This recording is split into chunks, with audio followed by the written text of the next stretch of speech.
Kek TV KPM. Okey, so untuk eksperimen hari ini, yang pertama, so kita akan kita tengok standard pembelajaran terlebih dahulu. So standard pembelajaran untuk yang kedua adalah menjalankan eksperimen untuk mengkaji proses elektrolisis dalam keadaan pepejal dan leburan. Baik. Pada akhir siaran, saya mengharapkan murid boleh memahami proses elektrolisis bagi sebatian ion dalam pelbagai keadaan. Okey, so untuk itu, macam Sean dengan cikgu kan, tengah pakai baju, tiba-tiba kita pakai baju putih kan. Lepas tu saya pakai spek mata, goggle ni adalah langkah keselamatan apabila kita nak melakukan satu eksperimen, terutama sekali melibatkan eksperimen yang melibatkan bahan kimia. So kita perlu memakai peralatan perlindungan diri yang betul. Antaranya kita akan pakai sarung tangan selepas ni, baju makmal dan goggle. Okey. Dan di sini saya ingatkan juga supaya jangan melakukan eksperimen ini tanpa pengawasan daripada guru sains atau juga pembantu makmal. Pertama-tama kalau di rumah, so jangan cuba untuk buat eksperimen ini di rumah. Okay. Kalau tidak bahaya kan itu? So kita kena pastikan keselamatan tu adalah keselamatan diutamakan. Betul. Okey, dalam eksperimen ni, so kita akan melihat kepada beberapa perkara. Okey, yang pertama sekali adalah penyataan masalah.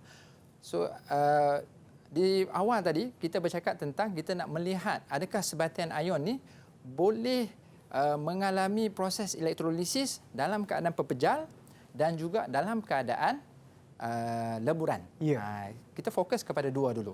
So daripada situ, so kita akan melihat kepada hipotesis. Apa yang dikatakan hipotesis ni, Sean? Dia bagaikan keputusan awal ataupun apa yang kita jangkakan akan berlaku. Ya, betul. Itu adalah jawapan yang betul untuk hipotesis. So hipotesis ni kita menjangkakan apa yang akan berlaku ketika kita melakukan eksperimen. So hipotesis bagi eksperimen yang pertama ni dan yang kedua, so kita akan melihat sebatian ion dalam keadaan leburan ataupun pepejal, adakah dia boleh melakukan proses elektrolisis. Tadi hipotesis kita ambil leburan lah sebab awal tadi kita bercakap elektrolisis boleh berlaku ketika leburan dan juga aqueous. Pepejal boleh tak? So kita cuba selepas ni. Jadi perkara yang seterusnya kita perlu ambil tahu adalah pemboleh ubah. Pemboleh ubah, kita ada 3 pemboleh ubah. Yang pertama adalah pemboleh ubah dimanipulasi, iaitu jenis sebatian yang kita gunakan. Pemboleh ubah yang kedua adalah pemboleh ubah bergerak balas. So apa yang kita akan perhatikan, kita ambil satu contoh, mentol. Adakah mentol tu menyala ataupun tidak? Ini menunjukkan arus elektrik itu mengalir lah. Kalau lampu mentol tu menyala, so dia akan menunjukkan arus tu mengalir. Ataupun kita boleh tengok ammeter lah. Okey, kita ambil satu lah. Okey, yang ketiga adalah pemboleh ubah yang dimalarkan, iaitu pemboleh ubah yang kita tetapkan, iaitu jenis elektrod kita akan gunakan elektrod jenis karbon. So kita lihat set yang kita siapkan di depan tu, di depan Sean tu. Kita dalam mangkuk pijar, di atas dalam tu kita sambungkan kepada ni. Boleh saya ke depan? Boleh. Boleh. Okey. Di dalam mangkuk pijar yang di depan tu, dalam tu kita ada sebatian ion yang kita akan gunakan, iaitu kita akan gunakan plumbum 2 bromida. So plumbum 2 bromida ini kita akan sambungkan kepada elektrod, iaitu elektrod karbon. Kita akan sambungkan terus ke mentol dan juga emitter di sini, dan kita sambung kepada sumber elektrik. Kan tadi 3 perkara untuk proses elektrolisis, iaitu sumber elektrik, elektrod dan juga elektrolit. So ketiga-tiga kita dah ada. So kita akan lihat eksperimen yang pertama, adakah mentol itu menyala ataupun tidak, untuk menentukan proses elektrolisis itu berlaku ataupun tidak. Jadi saya minta Sean untuk tekan hidupkan sumber elektrik tu. 3, 2, 1. Okey, dah hidup, Ego. Dah hidup. Jadi cuba perhatikan apa yang kita dapat lihat. Okey. adakah ada sebarang perubahan pada mentol ataupun juga emitter? Okey, cikgu. Mentol masih tidak menyala. Masih tidak menyala. Dan juga pada emitter tiada bacaan pada emitter. Tak ada bacaan untuk masih pada bacaan sifar ataupun kosong. Jadi daripada situ awak boleh, Sean boleh cuba, adakah arus elektrik sedang mengalir? Nampak daripada apa yang kita perhatikan cikgu, Ya. arus elektrik tidak mengalir. Ya, okey. So itu adalah apa yang Sean nampak. Ya. So penekanan kita mesti pastikan apa yang kita nak lihat adalah pemboleh ubah yang bergerak balas tadi. Ya. So mentol dengan emitter tak ada perubahan. Ya, betul. Jadi daripada situ kita boleh buat pemerhatian daripada situ. Aha. Ada mungkin ralat ataupun tidak?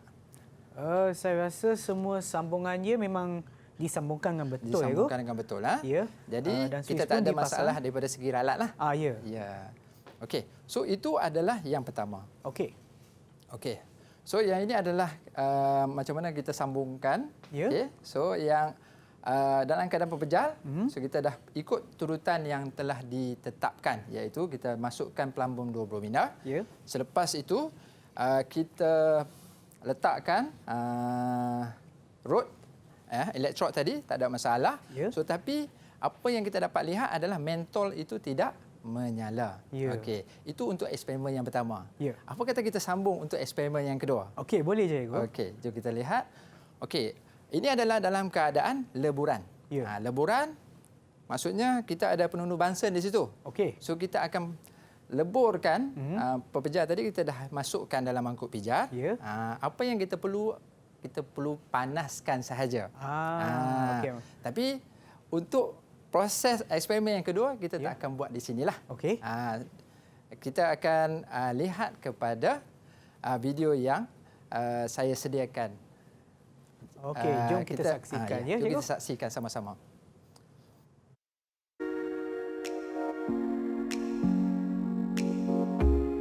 Hari ini saya akan berkongsi satu eksperimen, tapi kita akan menggunakan kebut wasap disebabkan tindak balas eksperimen ini akan menghasilkan gas beracun. So penggunaan kebut wasap dapat melindungi kita daripada menghidu gas beracun tersebut. Selepas ini saya akan tunjukkan bagaimana eksperimen ini dilakukan. Jom. Susunan adat radas sama seperti eksperimen yang pertama. Tumpukan perhatian kepada plumbum 2 bromida yang sedang dipanaskan. Ia membebaskan gas bromin dan selepas itu apabila melebur, kita dapat lihat perubahan yang berlaku pada mentol, emitter dan juga elektrod.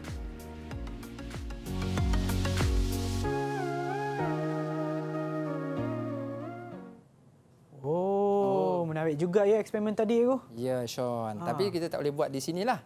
Sebab apa, Sean? Okey, saya seperti yang cikgu sebut tadi dalam video ya, apabila pepejar ini dipanaskan, gas bromin yang beracun akan dibebaskan. Ya, sebab tu kita tak buat di studio, Sean. Ya. Nanti kita akan terhidu. Sebab tu kita perlu buat di dalam kebut wasap. Itu adalah langkah keselamatan yang kita perlu lakukan apabila melibatkan bahan kimia yang menghasilkan gas yang beracun. Okey, cikgu. Jadi kita sambung kepada keputusan. Okey. Tadi kita bincang, kita dah tengok kan, kita buat pemerhatian, kita dah buat eksperimen. Jadi kita tengok kepada keputusannya. Okey. Kita tengok keputusan dalam keadaan pepejar terlebih dahulu, seperti yang Sean telah terangkan. So seperti yang Sean terangkan, so kita ada keputusan yang sama, iaitu mentol tidak menyala. Ini menunjukkan arus elektrik itu tidak dapat mengalir dalam keadaan pepejal bagi plumbum 2 bromida ini. So daripada situ ini adalah keputusannya. Bagi untuk leburan pula, dalam keadaan leburan, daripada video yang saya tunjukkan tadi, apa yang kita dapat lihat adalah mentol itu menyala. Mentol menyala, jadi dia menunjukkan leburan plumbum itu dia apabila dipanaskan dan berubah menjadi leburan, so dia akan menyebabkan arus elektrik itu boleh mengalir. Bila arus elektrik boleh mengalir, apa yang berlaku? Proses elektrolisis itu berlaku. Okay. So apabila proses elektrolisis itu berlaku, Sean, jadilah kita dapat lihat bahan yang terhasil di elektrod positif dan elektrod negatif. So kita dapat hasil daripada situ. Jadi kita lihat kemungkinan ion plumbum 2 bromida, dia bercas positif, dua positif. Dia akan bergerak ke Katot. ya, katot. Kenapa? Sebab dia adalah terminal negatif. Ya. Jadi untuk katot, dia akan menghasilkan kita panggil gas. Iaitu orang kata plumbum tadi dia akan di katot, manakala ion bromida akan terhasil di terminal positif, iaitu dia bersifat charge dua negatif. So dia akan tertarik kepada terminal positif. So anode. So dia akan bergerak ke terminal positif. So anode lah. Okey. Daripada situ kita akan melakukan perbincangan, perbincangan mengenai eksperimen. So kita akan melihat kepada hasil dapatan yang kita peroleh ketika eksperimen 1, iaitu dalam keadaan pepejal dan dalam keadaan leburan. Okay. So sebatian ion dalam keadaan leburan sahaja yang boleh menghasilkan proses elektrolisis. Dalam keadaan pepejal tidak boleh berlakunya proses elektrolisis. Ini kerana dalam keadaan pepejal, ion tu tidak boleh bergerak bebas. Jadi arus elektrik itu tak boleh mengalir.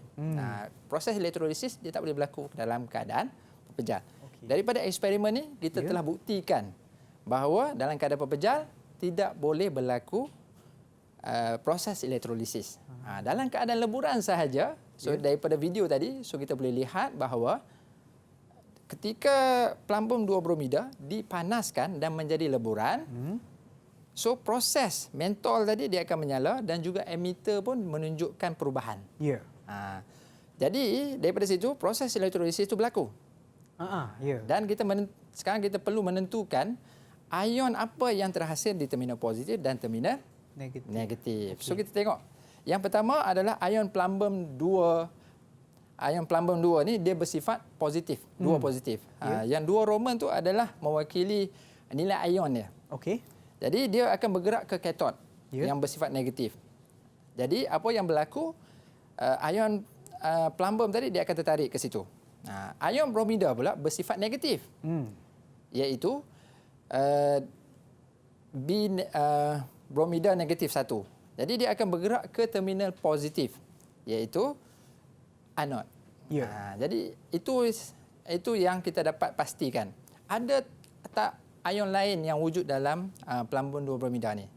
Rasanya tak ada. Sebab kita hanya leburkan plumbum dan bromida sahaja dalam tu kan. So kita tak ada unsur air di situ. Kalau tidak kita akan pilih berdasarkan kedudukan cation dan juga anion. Okey, setakat tu boleh, Sean? Rasa boleh go. Boleh, ha? Boleh go. Jadi, kalau Sean kata boleh, jadi kita perlu saya nak uji Sean. Okey. Boleh. So, untuk soalan yang pertama, untuk slot yang kedua ni, mengapakah elektrolisis bagi leburan plumbum 2 bromida perlu dijalankan di dalam kebuk wasap? Okey, Igo. Disebabkan apabila plumbum 2 bromida dipanaskan, gas bromida akan terbebas dan gas bromida ni merupakan gas beracun, Igo. Disebabkan itulah sebabnya kita kena jalankannya di kebuk wasap. Mari kita tengok jawapannya. Gas bromin tu dia beracun dan apabila dibebaskan, so dia akan menyebabkan kita terhidu, so kita kena buat dalam kebuk asap. Betul, Sean. Itu adalah jawapan yang tepat. Ambil satu, nanti dulu Sean. Kita ada lagi satu soalan. Saya bagi dua hati nanti. Okey, yang kedua adalah mengapakah elektrolisis tidak berlaku dalam keadaan pepejal? Okey, Igo. Sebab dalam keadaan pepejal, ion-ion dalam sebatian ion ni tidak bebas untuk bergerak. Ya, betul, Sean. Tengok jawapan. Ya, betul. Dia tidak boleh bergerak secara bebas. So, daripada jawapan tu memang tepat, tuntas dan betul lah, betul. So, saya bagi dua hati untuk Sean. Okey, nasib baik jawab dengan betul, dapatlah 2 hati. Tak dapat langsung, Go. Didik TV KPM